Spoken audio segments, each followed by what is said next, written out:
Okay, let's just dive right in. It is November 29th, 2025, and AI, well, it feels like the algorithmic genius is running headlong into some hard physical realities. That's the perfect way to frame it. The sources today, they really show this fascinating collision. On one hand, you have this rapid democratization of advanced reasoning. Genius level stuff being open sourced. Exactly. And on the other, you have these massive multi-billion-dollar financial commitments just for the underlying compute. The competitive moat isn't just intelligence anymore. It's shifting to sheer industrial power. So our mission in this deep dive is to synthesize the biggest stories from the research papers, the financial reports, the new policy mandates, and give you the key facts, the most important metrics, and really the context you need to be up to speed right now. We have to start with the research, with these fundamental technical shifts. For a while now, the narrative was that complex multi-step logical deduction, that system two thinking. Right, that was strictly proprietary, kept under lock and key. And today, it feels like the firewall protecting that capability just crumbled. It really did, and it's thanks to an architectural breakthrough. The big headline here is the release of DeepSeek Math v2, and that's coming out of China. And this is an open source large language model, an LLM. It is, and it uses a novel generator verifier loop. So the system basically allows the model to iteratively critique and refine its own logical proofs. Which solves that old confident liar problem. Gets right at it. And the performance metrics, they're just stunning. They really define the new state of the art. So quantify that for us. How big of a breakthrough are we actually talking about here? Okay, get this. The model achieved gold medal level performance on the 2025 International Math Olympiad. It solved 5 out of 6 problems. Wow. And to really underscore the level of reasoning we're seeing, it scored 118 out of 120 on the 2024 Putnam competition. Wait, 1 in 18? 118. For context, the top human score that year was 90. So this open source release proves that this kind of elite reasoning is being commoditized. The challenge is shifting away from just the algorithm. So if you're essentially giving away gold medal mathematical ability, doesn't that pose a massive financial threat to the proprietary labs that built their business on that lead? It absolutely raises the tension. The immediate counter then becomes efficiency. And that brings us to another global model, Prime Intellect's Intellect 3. This is a 106 billion parameter mixture of experts, or MOE model. And just for a quick refresher, MOE architecture means the model has a lot of experts, but it only activates a fraction of them for any given query. Exactly, and that efficiency really pays off here. Intellect 3 only activates about 12 billion parameters, but it's achieving best-in-class benchmarks for its size. We're talking roughly 90% accuracy on the AIM Math Olympiad benchmark. So it proves that a smarter, more efficient architecture can compete with much larger brute force models. That's the takeaway. And we also saw China pushing these reasoning boundaries into totally different domains, specifically audio. Right, StepFund's new model. StepFund's release of Step Audio R1. It's a 33 billion parameter audio LLM, and it successfully uses chain-of-thought reasoning, but in the audio domain, which was proving really elusive. And the performance metric that matters there. It's latency. It achieves a 0.92-second first-packet latency for speech-to-speech interaction. Yeah. It just shows that this technique, test-time compute scaling, which was key for text, it now works for complex audio intelligence. And finally, let's go from the theoretical to the clinical. There was new research from Turkey that could lead to a really objective diagnostic tool. A really important one. Researchers used a machine learning model, an extra tree classifier, specifically to analyze orbital morphometry measurements from CT scans. Okay. And it was able to predict schizophrenia with 78% accuracy. This is a huge step towards creating objective biomarker-based tools for psychiatry, taking some of that subjectivity out of the diagnostic process. Of course, those research breakthroughs, they translate immediately into product positioning. The competition between the frontier labs is it's relentless, especially around coding and agentic workflows. Speaking of relentless, Anthropic just launched Claude Opus 4.5, and they're immediately positioning it as the new standard for coding. Claiming the crown is one thing, but how sustainable is that lead when, as we just saw, China is open sourcing its math genius? That's the question. What's the real differentiator here beyond a single benchmark score? The differentiator is decisive execution, but it's coupled with price sensitivity. So Claude 4.5 got an 80.9% on the very demanding SWE-bench verified coding benchmark. Which is a top score. It is. But the real news for enterprise users is the efficiency gain. They drop the price to just $5 million input tokens. So even if they reclaim the intelligence crown, They immediately have to fight the efficiency war that MOE and open source models are driving. And then on the consumer front, Google is rolling out an extremely practical agentic feature, at least in the US search market. This is high-impact, low-friction automation. Google deployed what they're calling agentic calling, so you can now delegate an AI agent to automatically make phone calls to local businesses. To do what exactly? To verify things like inventory or their hours. It uses AI to streamline shopping by automating what is, for many people, a major point of friction. For enterprise developers who are looking for more structure, Amazon Web Services, AWS, is open sourcing a methodology for governance. Yes, they open-sourced the implementation of their adaptive workflows for the AI-driven development lifecycle. They call it AI DLC. Okay. This provides a structured, official way to integrate generative AI into the software lifecycle. It lets engineers refine development guidelines through these declarative project rules in AWS Code Catalyst. It's really a formalized way to inject governance into your development process. And finally, Microsoft Research seems to be taking direct aim at the privacy risks that are inherent in these computer use agents. They released Farah 7B. And Farah 7B is a small 7 billion parameter agent. It's fine-tuned from Qwen 2.5, and it's designed to predict mouse and keyboard actions just from screenshots. But the breakthrough is its size. The breakthrough is that it's small enough to run entirely on a single consumer device, on-device execution. It still gets a solid 73.5% accuracy on the Web Voyager benchmark, but it addresses those critical privacy concerns of constantly sending your screen data to the cloud. So let's move from the software and the efficiency to the silicon and steal that power at all. This global infrastructure war is just accelerating. I mean, the investments we just talked about, the efficiency of the model, the low latency of the product, it all depends on these incredibly expensive chips. And that expense is driving geopolitical strategy. We saw two huge hardware investments announced today, both focusing on the current AI bottleneck, high bandwidth memory, or HBM. Right, HBM. It's that specialized memory that feeds data to the GPU or TPU way faster than standard DRAM.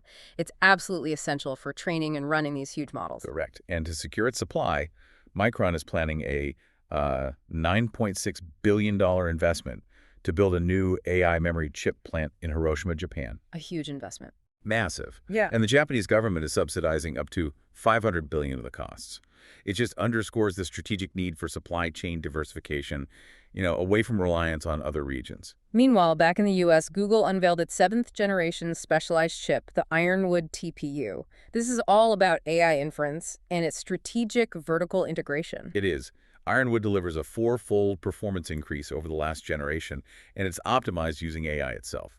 The design links 9,216 chips into a single AI hypercomputer superpod. A superpod. Right. And it's purpose-built to handle those massive low-latency workloads, like the agentic calling we were just talking about. At the same time, China is formalizing its own push for self-sufficiency to challenge the global chip leaders. Baidu detailed its Kunlunxin AI chips roadmap. They're planning the M100 chip in 2026 and the M300 in 2027.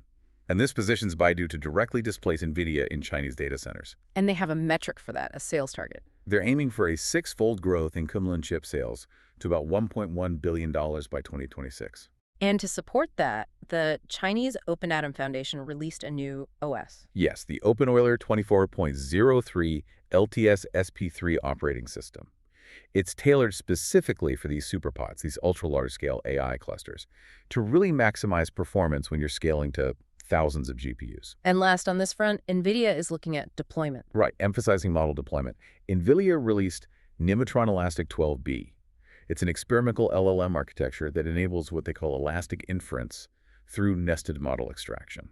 Meaning what exactly? It means you can pull smaller, say 6 billion or 9 billion parameter variants from the same base model without having to train them separately. It just enables much more cost-efficient scaling for edge deployment. Okay, those astronomical infrastructure costs, the $9.6 billion Micron plant, the Google Superpod, that Baidu roadmap, they all point to massive capital requirements. So now we have to talk about how that bill is actually being paid, because the scale of borrowing is, well, it's unprecedented, and it introduces systemic risk. If we look past the algorithms and just follow the money, this is, I think, arguably the most critical financial headline of the day. The companies supplying data centers, chips, processing power to OpenAI partners. So we're talking about SoftBank, Oracle, CoreWeave. All of them. They have collectively accumulated a staggering $96 billion in debt. That figure is shocking. But it's even more so when you look at the discrepancy in scale. The source material notes that OpenAI is pledging up to $1.4 trillion to secure future Oh, that's resources. right. But they only expect to generate about $20 billion in revenues this year. This feels less like financing and more like speculation. Who is actually holding the bag if that future revenue never shows up? And that gap, that $1.4 trillion pledge versus the $20 billion in expected revenue, it frames this entire segment as a highly leveraged speculative bubble model. The $96 billion in debt raises really serious concerns about systemic instability in the AI supply chain. It's reminiscent of the dot-com era. Very. If those future revenues don't materialize, the financial shockwave will extend far beyond just the AI labs themselves. And shifting to strategic co-investment and just raw power consumption, we're seeing a massive commitment in India. A huge one. Adani Enterprises plans to invest up to $5 billion in Google's multi-year, $15 billion AI data center campus in Visakhapatnam, Andhra Pradesh. This is the largest privately disclosed AI infrastructure co-investment in India. And the key metric here is power. It's all about power. They're targeting an initial power capacity of 1 gigawatt. It's a clear signal that securing reliable, massive power is now the central constraint in this whole race. Meanwhile, Canada is making a move to shield its domestic AI research capacity from exactly this kind of commercial volatility. That's right.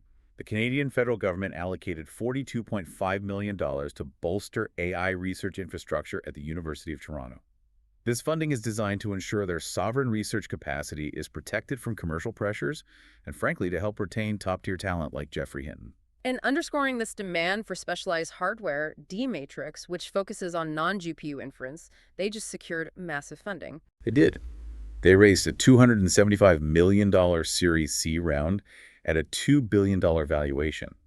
It just highlights the demand for alternatives to standard GPU racks. D-Matrix is claiming up to 10 times faster AI inference at 3 times lower cost. So the cost of running these models remains the primary limiting factor. It's the whole ball game.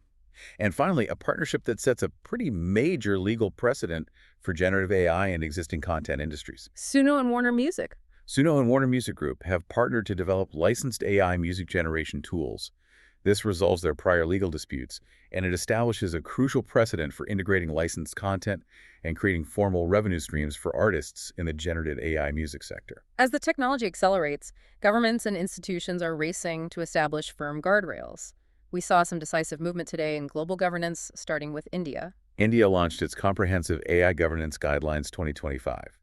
They're adopting what they call a middle path that tries to balance innovation and safety, comprising 7 key sutras. And this is meant as a model for others. It says a crucial reference model for the Global South.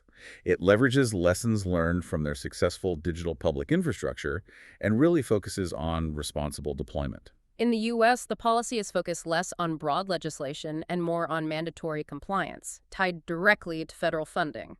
That's the core mandate for U.S. higher education. The Department of Education signaled that federal funding is now available for AI innovation, but it is conditional. Institutions have to implement auditable governance mechanisms. So governance is now a mandatory operational requirement. Right. It compels these institutions to establish risk tiering and maintain a living evidence record for compliance. No governance, no money. And globally, the economic impact is becoming clearer, especially in these key regional hubs. The Beijing AI Industry White Paper for 2025 details just how significant that regional growth is. Beijing's AI core industry reached about $30.3 billion USD in the first half of 2025. And the growth rate? A 25.3% year-over-year increase, which keeps Beijing in first place nationally. Now, moving to life safety applications, AI has officially hit a watershed moment for weather prediction. This is a big one. Google DeepMind's AI-based weather model was crowned the best-performing hurricane forecast model of the 2025 season. It accurately predicted Hurricane Melissa's path and its Category 5 intensity. So this is a massive validation. A huge one. The National Hurricane Center has formally embraced the model, signaling that AI is now replacing traditional physics-based forecasting in life-critical applications. And finally, a metric that shows the direct impact AI is having on consumer behavior right now during the holiday season. So, U.S. consumers spent a record $11.8 billion online during Black Friday. But the truly shocking metric, the one that really shows AI's influence, I think I know which one you mean. traffic to U.S. retail sites that was driven by new AI shopping tools. It soared 805% year over year. This is the first major retail season where you can say AI tools demonstrably shaped consumer behavior at scale. Okay, with that speed of adoption, you invariably see systemic security and safety risks bubble up. We have to look at the vulnerabilities that we're exposed today on multiple fronts. That's right. Starting in Europe, the acute supply chain risk in the aviation sector was highlighted by a cyber attack on Spain's flag carrier, Iberia Airlines. And the breach came through a third party. Exactly. The Everest ransomware gang claimed they stole 596 gigabytes of data, including editable booking records. It just illustrates that security vulnerabilities in this hyper-connected, AI-driven economy. They're increasingly focused on the weakest link in that supply chain. And in switching to generative content safety, a watchdog group called eCook revealed some critical age verification failures in powerful video models like Sora 2. The report documented how they successfully generated harmful content, specifically related to underage drug use, by exploiting fundamental flaws in OpenAI's age verification systems. So this exposes some really critical safety gaps. It does. It enables real-world misuse, and it's going to require an urgent policy response. And finally, despite a huge focus on debiasing, that long-standing problem of intrinsic model bias, it persists. A TechCrunch investigation into gender bias in LLMs highlighted this. The investigation found that LLMs still exhibit structural gender bias. For example, making assumptions about a user's capability based on subtle gender signals. And this is even when the models seem to confess to being sexist when you confront them. That's the thing. It's estimated to affect about 10% of concerns reported by girls and parents using these tools. It really just underscores that the bias is deeply structural. It's in the training data and the annotation practices. #outro. That was a tremendous amount of ground to cover. We've traced the journey from these theoretical reasoning breakthroughs all the way to massive financial risk. Before we wrap, let's highlight a couple of tools you can actually engage with today. The open source community is delivering gold medal intelligence, so I'd say look into the capabilities of models like DeepSeek Math V2 or Prime Intellect's Intellect E3. If you have the right compute setup, you now have access to genius-level mathematical reasoning. And if you're concerned about privacy and latency, definitely check out Microsoft Research's Farah7B. The fact that a powerful 7 billion parameter computer use agent can run locally on your own device, that's a huge step toward safer, more private automation. Now for the numbers of the day, reflecting the extremes of what we saw, our first standout metric reflecting that infrastructure risk is the $96 billion in debt racked up by OpenAI's infrastructure partners. It just illustrates the extremely high leverage financing required to build this future. And reflecting the immense immediate consumer impact, that 805% year-over-year increase in retail site traffic driven by new AI shopping tools during Black Friday. It shows AI is directly changing how we all transact at a massive scale. Which leads us to our final provocative thought. Today's update showed that advanced reasoning capabilities, the kind that once defined proprietary AI, are rapidly being open-sourced. DeepSeek is basically democratizing high-level thinking. But at the exact same moment, the physical infrastructure you need to run any frontier model open or closed is driving these multi-billion-dollar geopolitical investments, like Adani's 1 gigawatt commitment. So the moat is shifting. The competitive mode is rapidly shifting from the intelligence of the model to the sheer energy and chips required to serve it. And this raises a fundamental tension for the coming year. Will open-source innovation break the current economic structure by offering free genius? Or will the $96 billion infrastructure race just solidify control in the hands of the few global players who can afford the electricity and the silicon?